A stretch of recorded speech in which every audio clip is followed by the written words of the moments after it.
warmth that I welcome you all to this Focus Assist session. I extend a particularly warm welcome to our esteemed chief guest and a proud alumnus, Dr. Satish, revered Swami Mahipalanandaji, and Dr. Prasanna Kumar. We are truly honored by your gracious presence. I am Prachit, one of the coordinators of this Focus Assist program, and it is my privilege to introduce the purpose of our gathering this evening. Today, we are here to gain invaluable knowledge and inspiration. Dr. Satish, a highly respected pulmonologist by profession, will be sharing with us some of his profound insights. Through his words, we hope to catch a glimpse into the fascinating world of medicine, a world filled with discovery, compassion, and the relentless pursuit of healing. To begin this session on a note of positivity, let us now start with an invocation.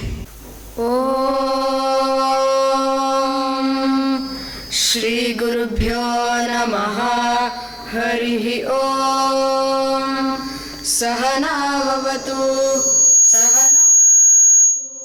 Sahaviryam Karamavahai Tejasvinavadhitamastu ma vidvishavahai. Om Shanti Shanti Shanti Harihi Om Shanna Mitra Sham Varunaha Shanna Bhavatvaryama Shanna Indro Brahaspatihi Shanno Vishnururkramaha Namo Brahmane Namaste Vayo Tvameva Pratyaksham Brahmasi Tvameva Pratyaksham Brahma Vadishyami Ritam Vadishyami Satyam Vadishyami Tanmamavatu Tadvaktaramavatu Avatu Mam Avatu Vaktaram. Om Shanti Shanti Shanti Harihi Om. You who don't know, Focus Assist is a platform where the esteemed alumni of Vidyashala and other great people of different fields share their journeys and insights from the fields in which they have found success. Through engaging talks and personal stories, they inspire us to reflect deeply on our own paths, helping us discover our unique passions, strengths, and talents. Their guidance empowers us to make informed choices, pursue excellence in our chosen fields, and ultimately shape fulfilling and successful lives.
now request the secretary to escort the chief guests and Swamiji to the stage.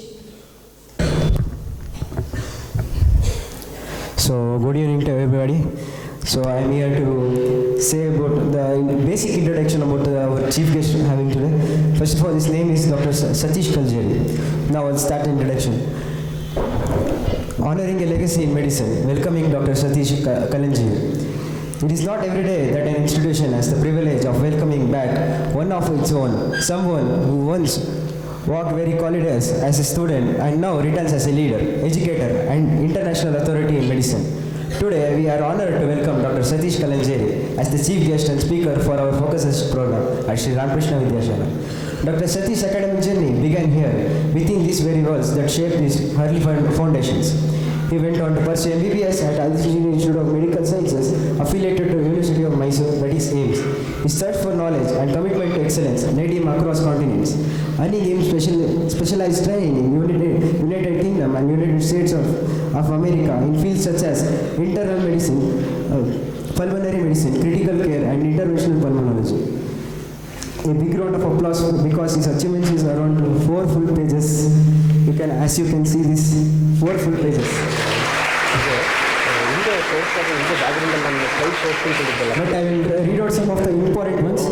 So, among his many professional distinctions, Dr. Satish is a member of Royal College of Physicians, that is MRCP, UK, and a fellow of American College of Physicians, that is FCCP, USA. He holds board certifications in 4 disciplines: internal medicine, pulmonary medicine, critical care medicine, and interventional pulmonology, testifying both his clinical expertise and scholarly dedication.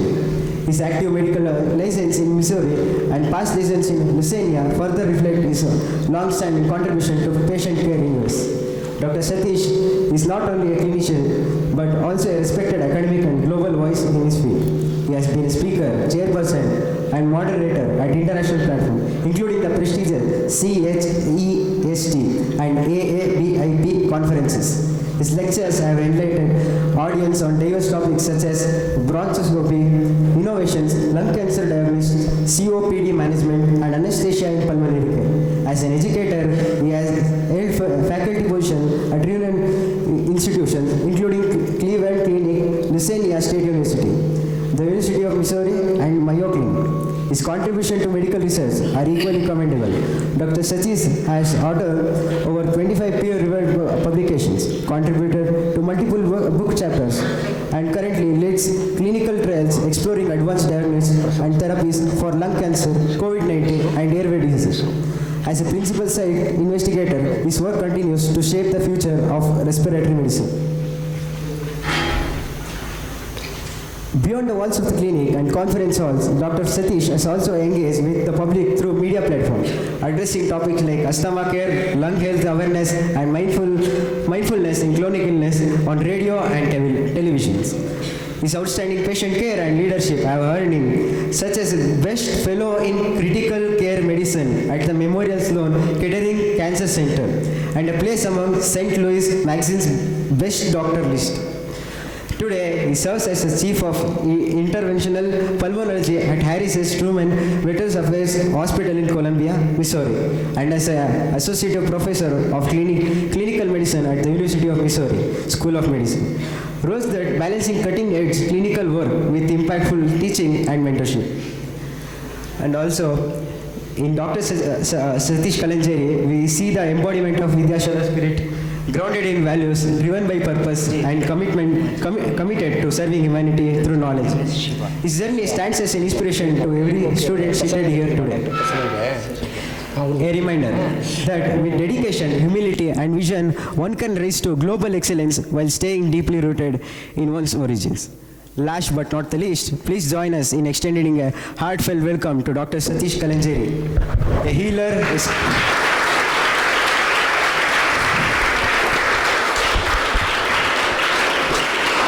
He's a healer, a scholar, a leader, and above all, one of our own. Let's welcome, I request now Satish Kalanjeri to give an address to the gathering.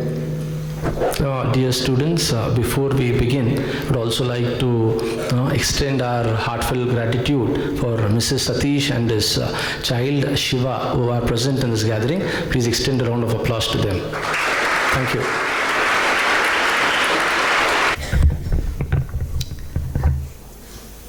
Thank you, Parjanya.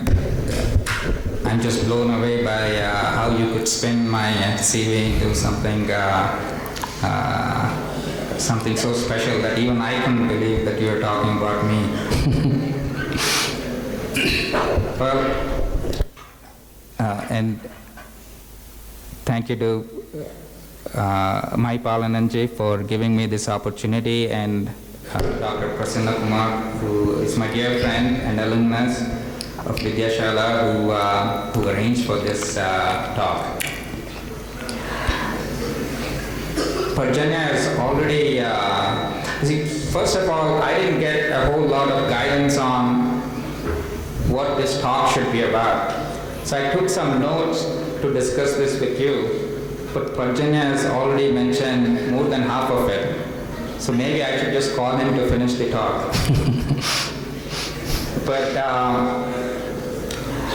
But what we'll do is, since I don't know the audience, since I don't have much guidance on it, we'll start with a question and we'll take it from there.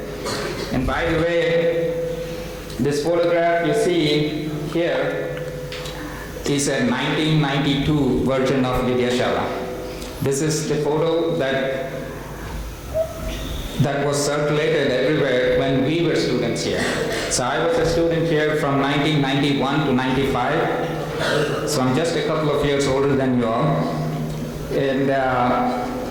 And you see that there is no observatory there. This was built while we were here. Let's start off with a question. And please feel free to interrupt me and ask questions. We don't have to stick to what's on the slides. You can ask me questions and we can just wing it. We'll take this wherever you want us to go. Let's start with a question. Why are you here today? Raise your hands if you're here because you're looking forward to a life-changing talk and information that will really change your life.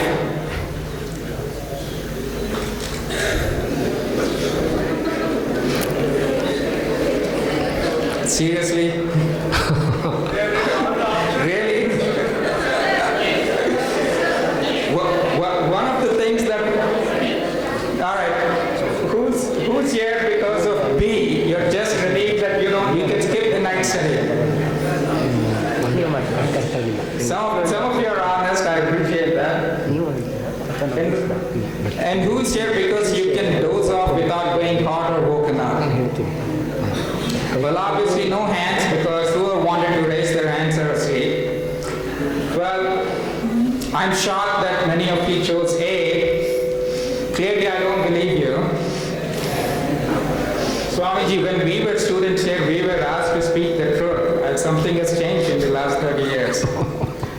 With your help, what we'll try to do is keep this talk somewhere between A and B. Maybe closer to B, but a little bit of B.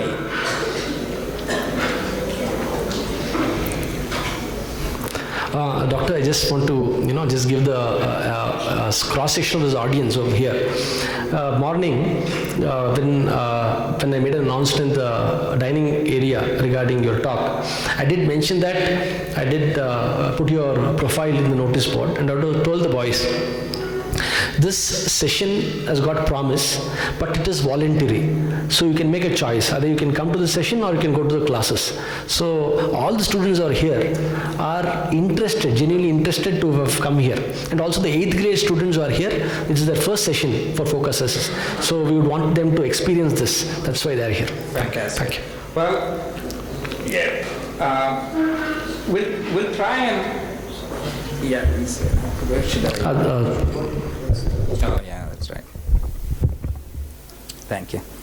Well, we'll try and keep it as interactive as possible, and I know we're kind of running a little bit late, so I'll try to zoom through all of these slides as quickly as possible, but as I said, at any point stop. Even if you're in 8th standard, you can stop and ask me questions. You don't have to feel too bashful about this.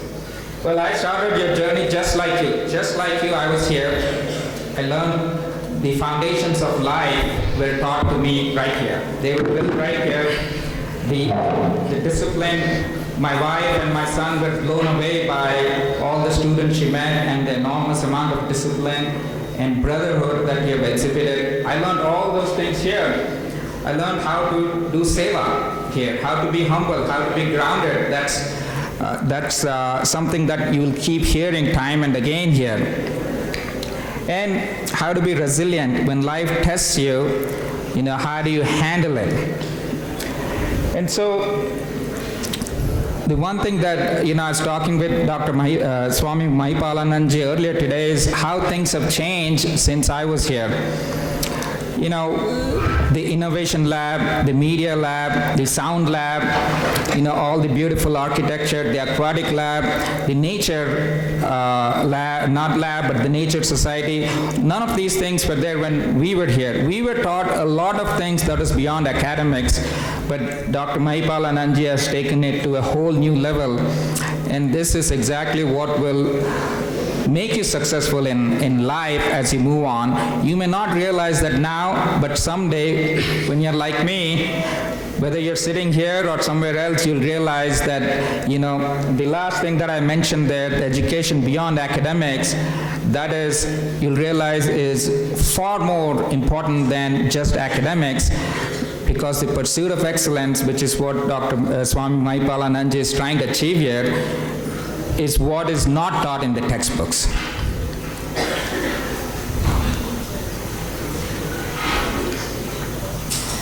So I started just like you, and that little fellow there on the right-hand side, that was me. And from here, after Vidyashala trained me, I went to different places in the world. I'm back here again now. And we'll very briefly look at how that happened. But I would like to point out here that when this picture was taken, color photography did exist. And I'm going to blame Muktidananji for choosing black and white photo for us. It makes us look much older than we actually are. I was not born in the 1800s, I want to promise you that. and by the way, the next year, the 93-94 batch had color photographs. That should tell you what Swamiji thinks of our batch.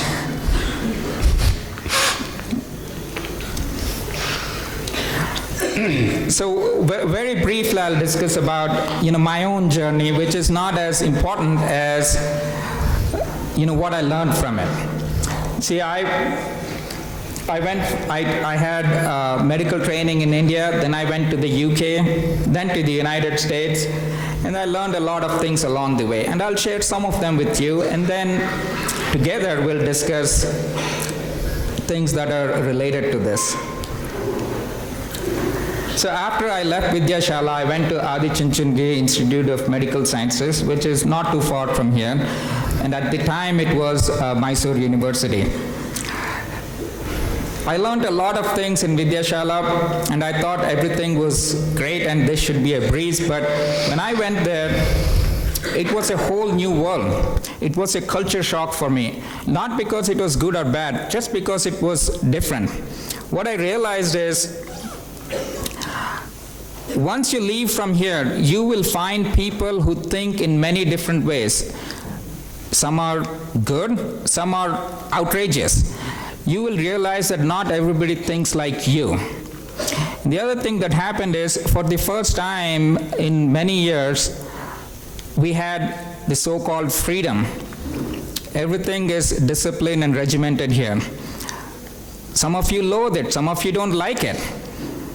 But when I went there, for the first time, I had a choice whether to follow it or not. And I saw many people who misused the freedom. And I saw many people who followed what they had learned here. So the world out there was instantly different. And the lessons I learned here made me respect people who disagreed with me, made me respect people who had ideas that were diametrically opposite to me. And it also made me learn from all these people. So there's a lot of values that are rooted here that will help you right off the bat as soon as you leave this place. And that's what I learned at Chinchamgiri when I went there. It was a great time. It was different from what I'd encountered here. Could I add something, Dr. Satish? When you talk about the different, the differing experience that you had there, when I used to talk to some of alumni who I kind of meet them off and on, one of the things which those students told me was, Swamiji, here students are kind of living in a very secure environment, and when they come out, they get a reality check. So can you do something about it? Can you work on some kind of programs where the students are kind of exposed to the real world in a phased manner, kind of grow themselves not just spiritually and emotively, but also at a different level. So I think these initiatives and bringing people like you who can share their insights is a step in the right direction. That's what I kind of personally that is 100% true. Now, you may lead a very sheltered life here, but the values that you learn here, if you remember them and you apply them, you will be able to handle any situations. That's not to say that every situation will be easy. It won't be. Such is life. It's not going to be easy. In your own day-to-day life, it's not easy. You read for your exams really well, and then the first question in the exam is something that is the only chapter that you didn't study. That's the one they ask for, 10 marks or whatever it is. So sometimes life is not fair, but the whole point is it's not that life will be fair and easy after you leave from it. It's not going to be so. It's how you handle it. That's what's going to be important, and that's what Swami Vivekananda always says. It's not necessarily the goal that is important. It is the journey, and that's what you need to learn to enjoy.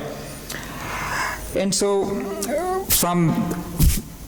from medical school, I went to the United Kingdom. And the reason I went to the United Kingdom is because a lot of our textbooks that I'd read in medical college were written by authors from the UK. A lot of great medical discoveries were done there. So I really wanted to know, what is this United Kingdom? What is this place that has contributed so much to the world of medicine, to everything really? And what exactly is this place? How did that tiny country rule us for 300 odd years? What is so special about it? And so I went there. So we'll not discuss about these other things. We'll stick to a little bit of medicine. What I learned in the UK is it is what is called a universal health system.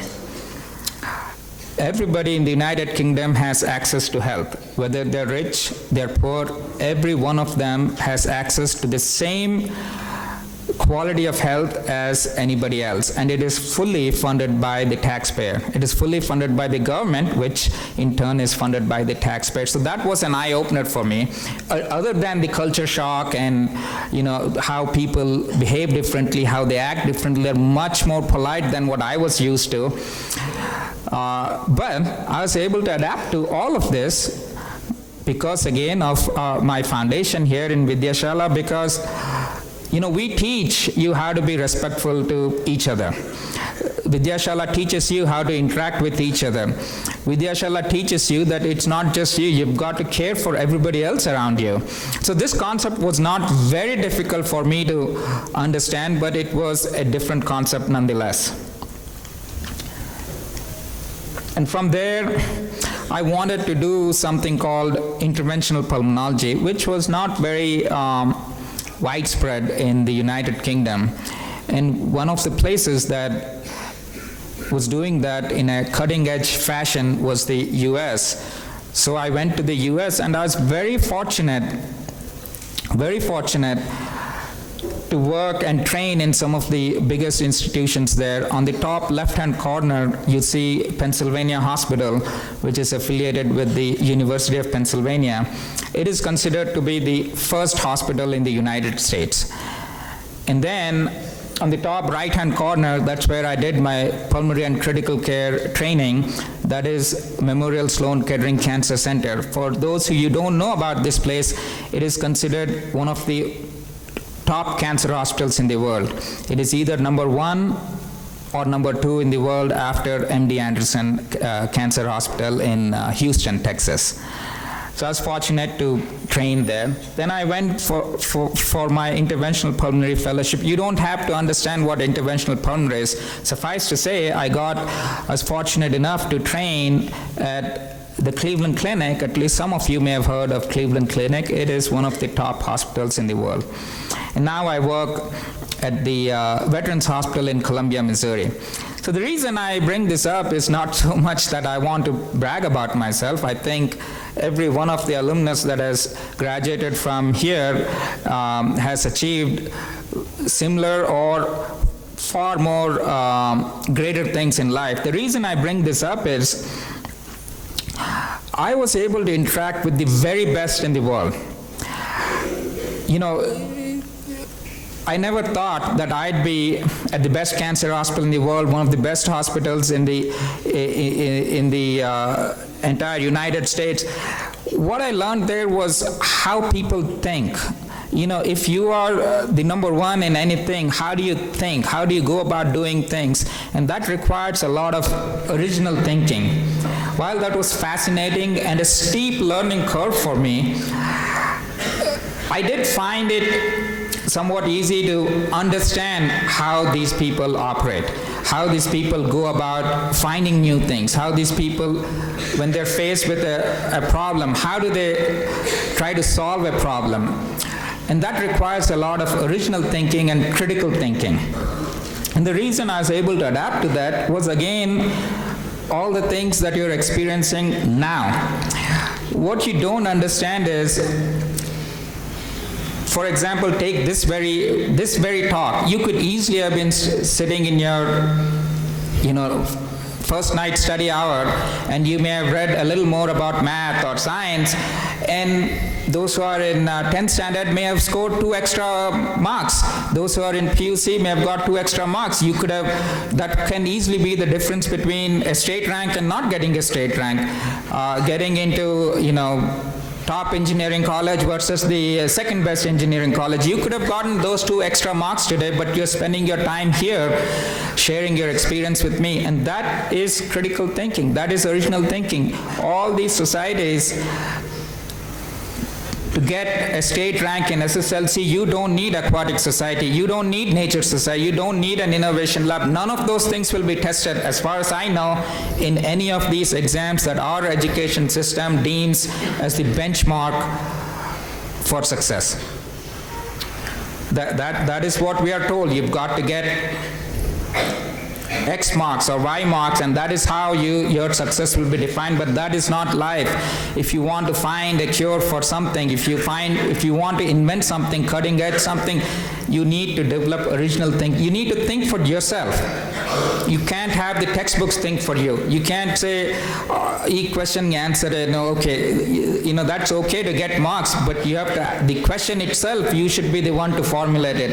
And that is what you learn here. So when you go out of here and meet some of the world's best, you will not be intimidated. You may not have the knowledge that they have at that point in time, but you will have the thought process to follow what they're doing and even get better. The pursuit of excellence is what is taught here.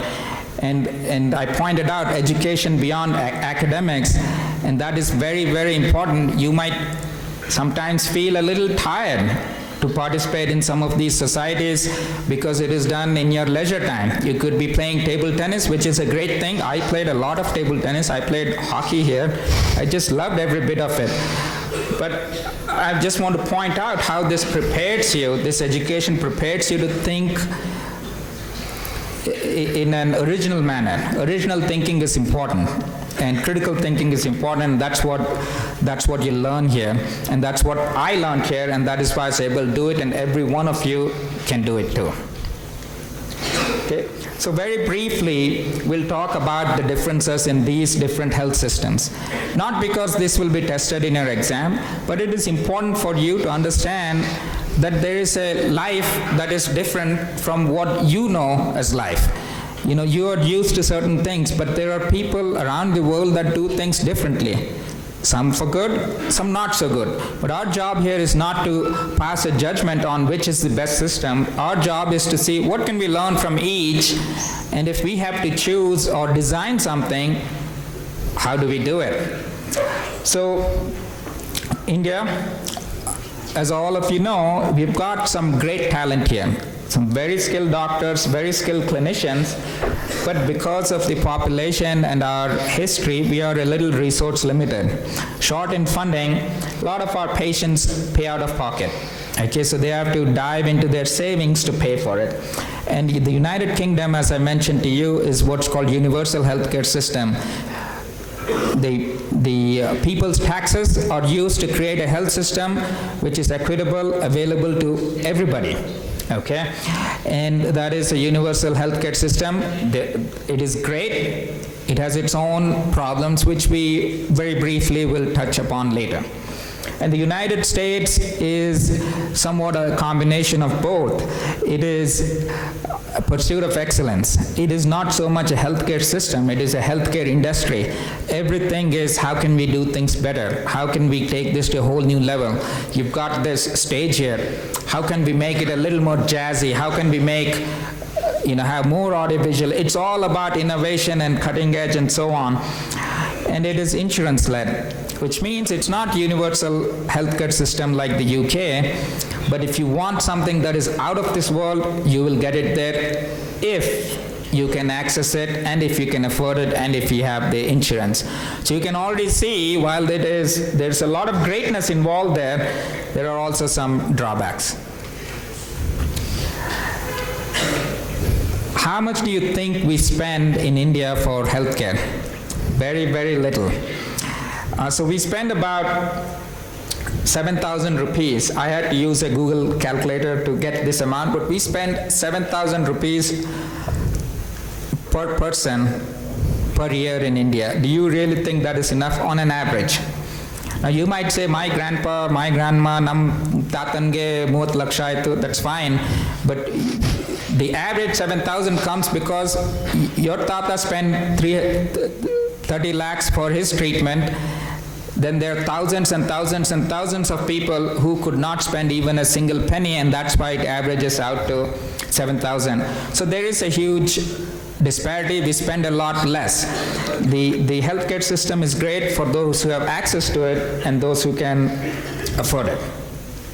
The United Kingdom, universal healthcare, everybody's happy, everybody's happy is a probably a misleading statement.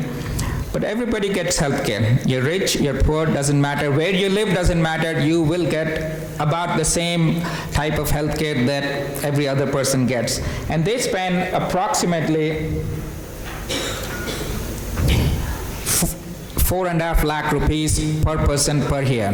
The United States, the mothership of all innovation, spends more than twice the amount that the UK spends. It spends about 11 lakhs rupees per person per year. And so that is the amount of investment each country has made. I wouldn't say it is investment, that's how much they spend. Okay, if you want to go from point A to point B, let's say you need a car, so you invest in a car.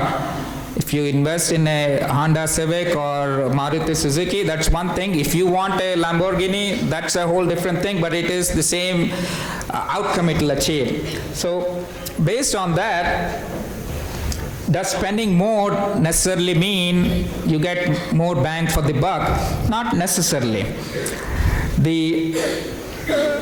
The average life expectancy in India is about 68 years today.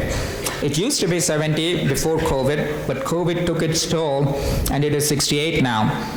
The universal healthcare system, the United Kingdom, the life expectancy is 82 years old, but the country that spends more than anybody else in the world, the life expectancy is 78 years. It's not bad, but for the amount of money that is spent, is it good enough?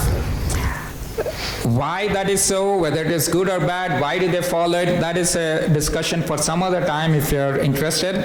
But suffice to say, these are the observations you want to make, and you want to ponder about it, and you want to think about it, because every walk of life you have got to make these decisions. How much am I going to spend on something, whether it is money, or how much time am I going to, 3 days from now is my exam. How much time am I going to spend on science? How much time on math? How much on each chapter? These questions you have to answer every single time, and you have to make decisions, and you cannot get hung up over a single thing. That is the whole point of this slide. There are pros and cons. You've got cutting edge stuff. You want the best in the world, you'll get in the United States, but not everybody has access to it. That is the glaring difference between the three countries that I noticed.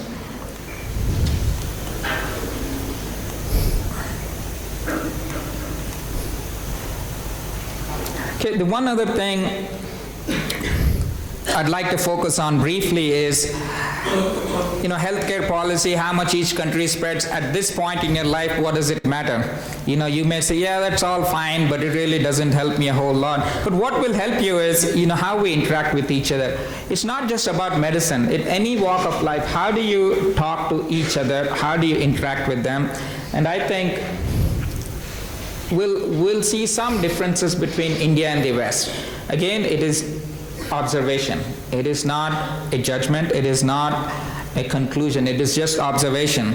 And I'd like to keep everything open-ended, because in keeping with our theme of original thinking and critical thinking, I'll just give these observations. You make a decision on what you think each system does, okay? So communication is a big difference that I saw between India and the Western world. In India, the doctor usually is the authority figure. Not always, there are exceptions, but in general, what the doctor says, the patient and the family accept. And the doctor sometimes doesn't even talk to the patient, they explain things to the family. And the follow-up questions are okay, the family accepts what the doctor says, and the doctor expects the family not to ask too many follow-up questions, because that's how things work, and they've been working quite okay. It is just an observation. In the West, the doctor explains, at least most of them try to explain everything clearly. They take more time, and if the patient is able to listen to the doctor, they only speak to the patient. The family is welcome to be there, but they are not the main people there. If you have a problem, I'm going to deal with you. If you are suffering with pain, why don't you make a decision on what is going to happen, and not the person who is not suffering with pain, which is okay. Their society has accepted that, and it's working quite okay for them. These are just observations. Okay? The time spent. In India, the time spent is very fast. You go to a clinic, 5 minutes, the doctor says, here's the medicine, take it out of here. There, they get a chance to ask questions, follow up, question the doctor provides them with options, alternatives, and so on. Can we afford to do that here? Yes, we can afford to do that here if you have 2 or 3 or 4 times more doctors here. You have to understand, we have in India 1 doctor for every 830 or 850 people. The United Kingdom has 1 doctor for about 275 or 300 people, and the United States has 1 doctor for about 450 people. It may not seem a whole lot different from them, but think about this. If we go to rural areas in India, we have 1 doctor for 11,000 patients. 11,000 people have just 1 doctor representing them. So you can imagine the way things stand now, we can't even afford to spend more than 5 minutes. If we spend a lot of time on 1 patient, someone else is going to suffer. But these are just the differences between different countries, different systems, different cultures. Again, the family decides. Your family has a lot of say on what you will do after second PUC here. I think I'll try and wrap up quickly. Your family has a lot of say on what you do. Doctor, just to give you the sense of time, we've got till 8:20 p.m. Okay. So we can take 10 minutes for Q&A. So we can go up till 8:10. Yeah. That's reasonable. Yeah, we'll just... you can see some of these slides yourself. This is not rocket science. This is not your calculus. it is easy for you to understand. I am just trying to point out some of the stark differences between each system. In India, a lot of us pay out of pocket. You have the money, you go and you seek treatment to the extent that you can afford it. In the United Kingdom, the government pays for everything. In the United States, it's mainly insurance-led. So it is a hit or miss. You have good insurance, you'll get treated. If you don't, you'll still get treatment, but not the best technologically advanced treatment necessarily that many other people who can afford can get. Preventative care is something that is not very common in India. It is getting more common mainly in the urban areas, but as a whole population, we go to the doctors when we are sick. We don't necessarily go to the doctors just for a general checkup every now and then in a very structured manner. In the United States, United Kingdom, that is considered important, not necessarily because they really care for everybody, because it's cheaper. If you catch something sooner and treat it sooner or prevent it from happening, then you're spending a lot less money on each person. Remember, the United States spends $11,000, 11 lakh rupees. If you can bring it down to 8 lakhs, 5 lakhs, 4 lakhs, that is money well spent. And that's why preventative care is very important in these countries.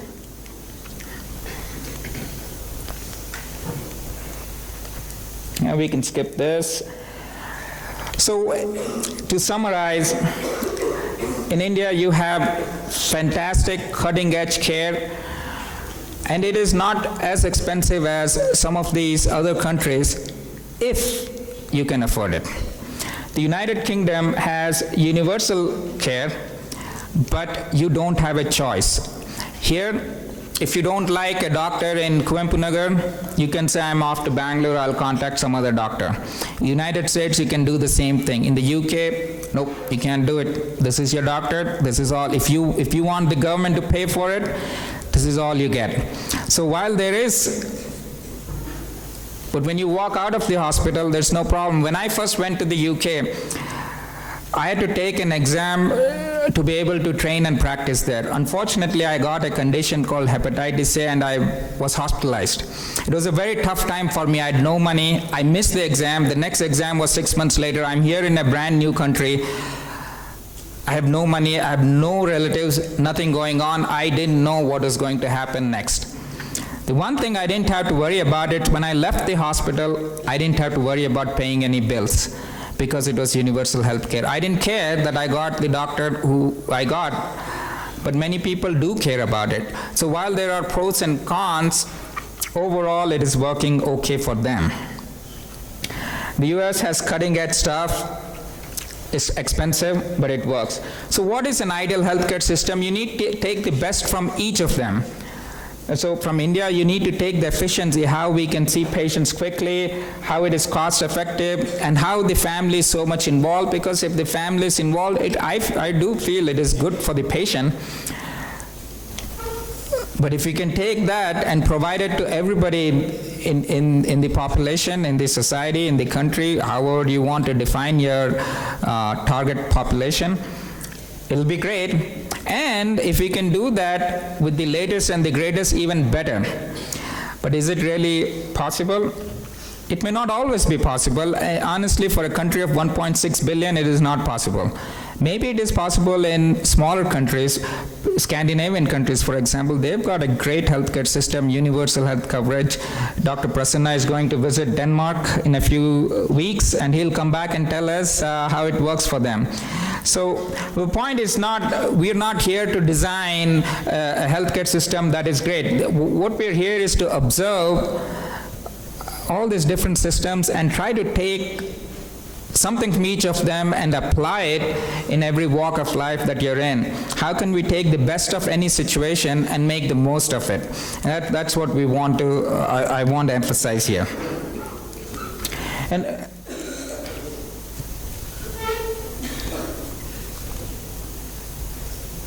And when we talk about building a healthcare system, just because I'm a doctor doesn't mean doctor is everything. A healthcare system does not run because of doctors alone. Matter of fact, they're only a small part of the healthcare system. There are a lot of other things that go in hand.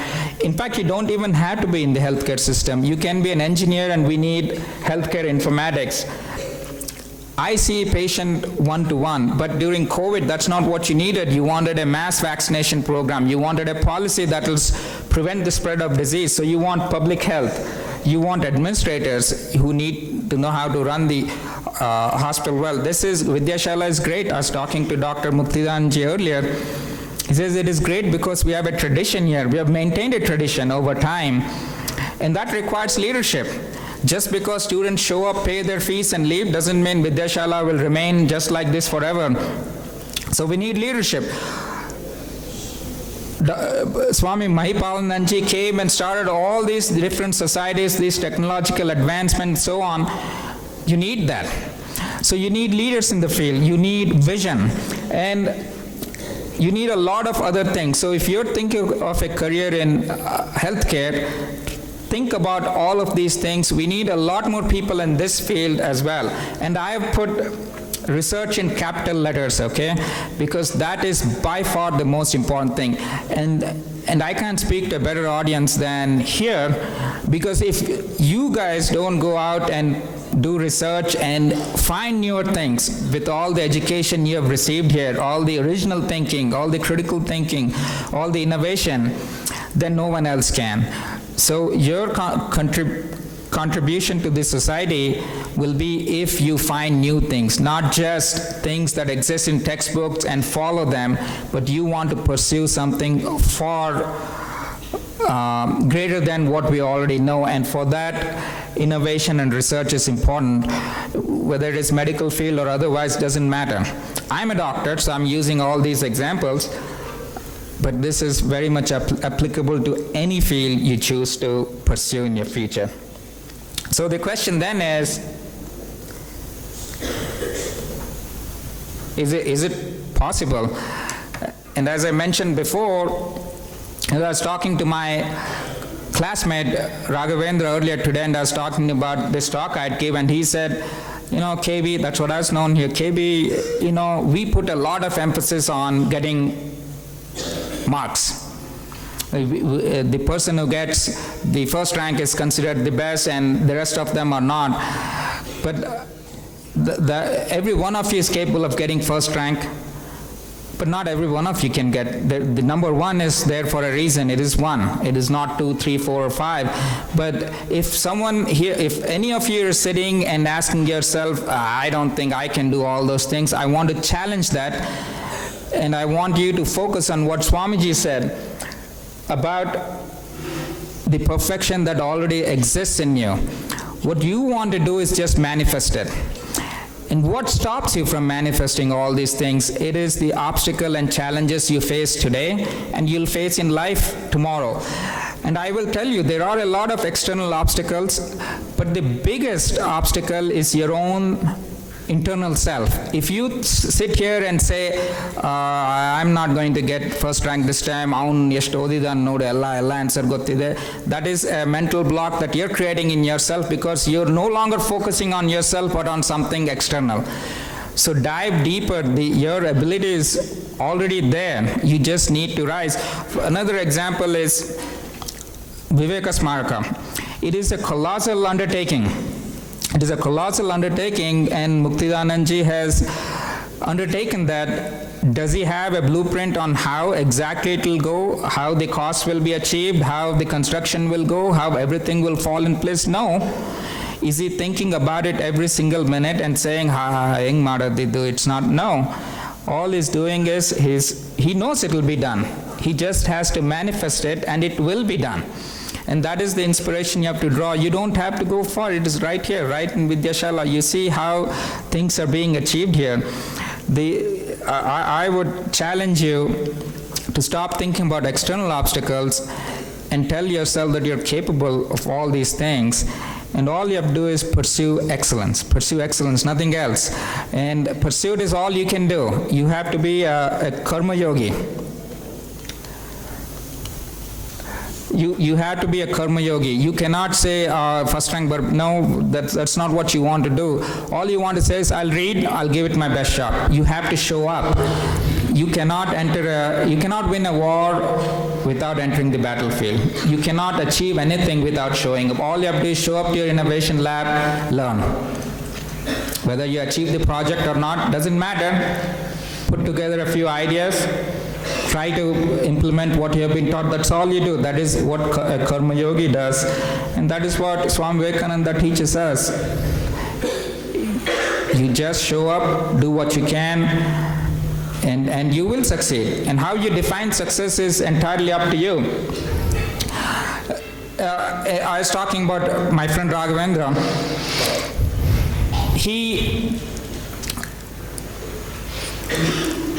He's a great guy. He's now working on taking healthcare. He's not in the medical field. He's an engineer, but he's working on creating these little kiosks where you can get immediate test results for your health. And he wants these kiosks to be stationed everywhere. Can you imagine? We have one doctor for 11,000 people in rural areas, but if these things are available in every single place, in railway stations, in public health centers, in every institution, how easily we can do this. That is innovation for you. That is what he has done. Dr. Prasanna here, he's a doctor by profession, but he's an original thinker. He has done great work in genomic research. That is the future. He's got a paper published in Nature Journal, which is one of the top journals in the world, which has a less than 8% acceptance rate. Okay, and you had my classmate Mayur was talking about, he gave a lecture not too long ago, and he is one of the greatest photographers in the country. All these people were excellent. They were very highly regarded when they were students in Vidyashala, and they're known for a lot of things. But what they were not known for, they were not considered the strongest contenders for a state rank or anything. Okay, so, but they've achieved far more than most other people in this world. So the point I'm trying to make is, every one of you has it in you. All you need to do is be in the present. A lot of things might seem mundane, all those things are fine, but yeah, all those things are fine, but please listen to your Swamijis, to your teachers. I know you all have nicknames for many of them. While you're whispering these nicknames to each other, just listen to what they have to say. Put them away in some corner there, because it will help you when you leave from here. It is like your Aadhaar card. Just put it somewhere and carry it with you. It will come handy when you go out of here. Just like Aadhaar card, you may not find a great use for all these things while you're here because of what Swamiji said, which is you lead a sheltered life. Okay, you get the greatest, it is like getting the greatest cricket coaching here. You know, your batting technique, bowling technique, everything is fantastic. You have the best equipment, your skill development is better than Virat Kohli. But what you get here is great net practice. You don't get match practice here. And that is why it is important to carry all these teachings with you. Even if you don't want to carry it, I'll promise you, you will carry some of these things as you move from here. There is a special bond that each Vidyashala person has.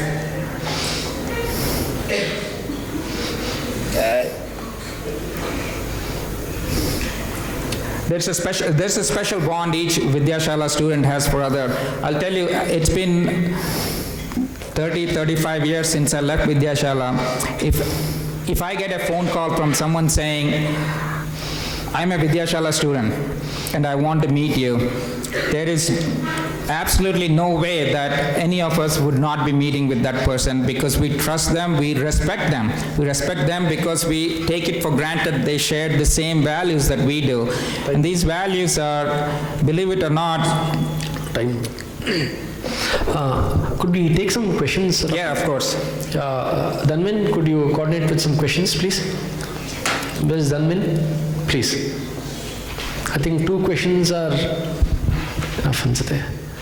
Aditya is ready? Aditya? Yes. Yeah, please. Take this to them. Sir, my question is, how does it feel to come back here as a speaker for the Focus Assist? Like, what is your feelings coming back to this place where it all began? It is, I can't even describe the feeling. Now, you might think, I'm being too sentimental or emotional, but it's a phenomenal feeling, and it is truly an honor to be here. It is an honor to be interacting with people like you. I focus a lot on values here. My values have not changed. Your values are very similar. But the progress we have made in the last 30 years since I left, that is just enormous.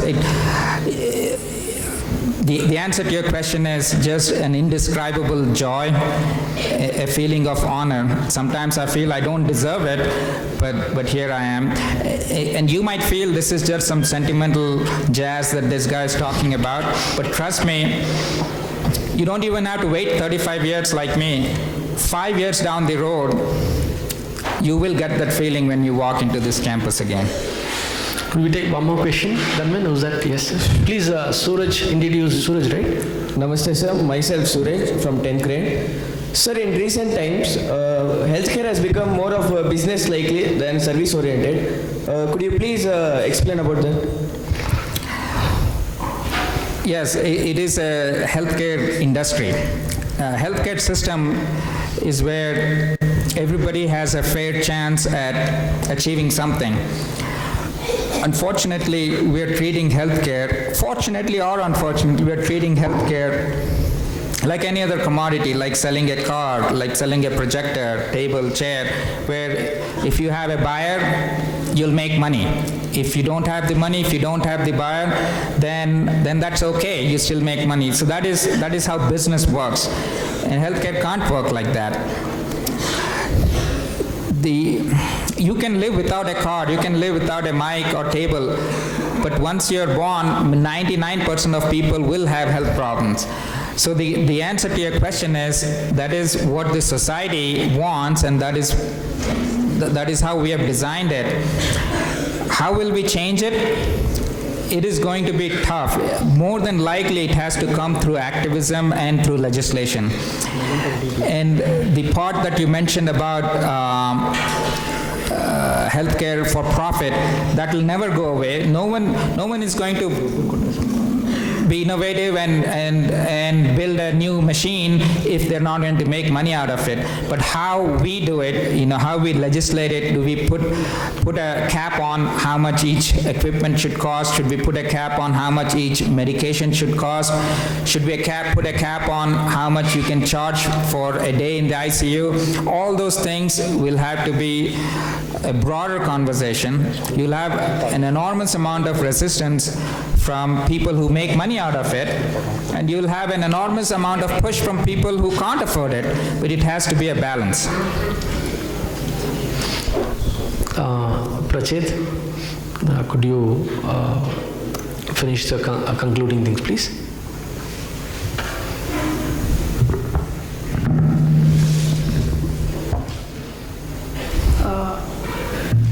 I'd like to call upon Vedant to summarize the session. Good evening to one and all present here. I, Vedant of class 10th, am going to present the synopsis of this wonderful session with Dr. Satish Kalanjeri. Firstly, at the beginning of the session, the question he asked was very interesting and humorous. We get to know that he is still grateful to Vidyashala and recalls the ethics he learned here. He explained us how to not expect success from life. It will follow you automatically if you focus on the process. He admires the changes that have taken place in Vidyashala since he graduated. He appreciated the co-curricular activities held by various societies in Vidyashala. He told us about the differences between healthcare systems of India, UK and the US. He also mentioned the concept of a karma yogi. I profusely thank him for his precious insights. Thank you.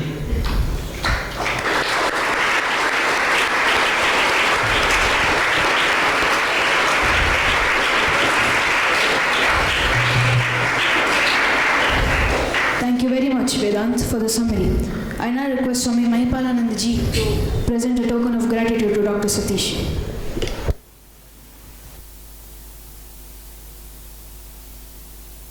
Something. I think it should be me who should show gratitude to Swami Mahipalanandaji, not the other way around.